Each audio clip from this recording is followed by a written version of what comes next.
North India में जो हवा का संकट है, चलिए उसे समझते हैं। सोचिए, दिल्ली एनसीआर में खराब हवा से लोगों की उम्र 8 साल तक कम हो रही है। डॉक्टरों के मुताबिक ये रोज 7 सिगरेट पीने के बराबर है, बल्कि अब तो ये कोविड-19 से भी ज्यादा जानलेवा है।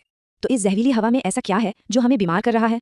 इसका नाम है PM 2.5। ये इतने छोटे कण हैं कि हम इन्हें सांस के साथ अंदर ले लेते हैं। अंदाजा लगाइए, ये हमारे बाल से भी 30 गुना ज्यादा छोटे होते हैं। इतने छोटे होने की वजह से ये सीधे हमारे खून में मिलकर दिल और दिमाग को नुकसान पहुंचाते हैं। देखिए, WHO कहता है सेफ लिमिट 15 है, पर दिल्ली में ये लेवल 30 गुना तक ज्यादा हो सकता है। तो हमारा लक्ष्य क्या है? घर के अंदर की हवा को 20 से नीचे रखना। तो पहला कदम, अपनी खिड़कियों और दरवाजों के सारे गैप्स को अच्छी तरह सील करना। और हाँ, सूखी झाड़ू बिल्कुल नहीं, उससे धूल हवा में वापस आ जाती है। हमेशा गीला पोछा ही लगाए। लेकिन कमरा सील करने से एक और दिक्कत खड़ी हो जाती है। वो क्या है? सांस लेने से कमरे में कार्बन डाइऑक्साइड बढ़ जाती है। इससे थकान और सुस्ती महसूस होती है। इसका उपाय है एयर प्योरीफायर, और ये असल में बस एक पंखा और एक फिल्टर ही तो है।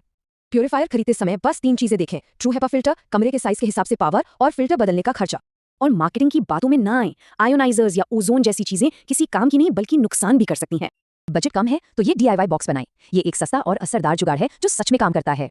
तो अब बाहर की हवा से तो बच गए, लेकिन क्या घर के अंदर भी प्रदूषण के सोर्स हो सकते हैं? यकीन मानिए, सिर्फ एक अगरबत्ती जलाने से घर की हवा बाहर से भी कई गुना ज्यादा जहरीली हो सकती है। घर में प्रदूषण के सबसे बड़े कारण है जलने वाली चीजें, जैसे अगरबत्ती, मोमबत्ती और गैस स्टोव। तो जब भी गैस पर खाना बनाएं, एग्जॉस्ट फैन जरूर चलाएं और खिड़कियां खुली रखें। तो चलिए सब कुछ समेटे हैं इस 5 स्टेप एक्शन प्लान में। अपनी सेहत बचाने के लिए ये जरूरी है।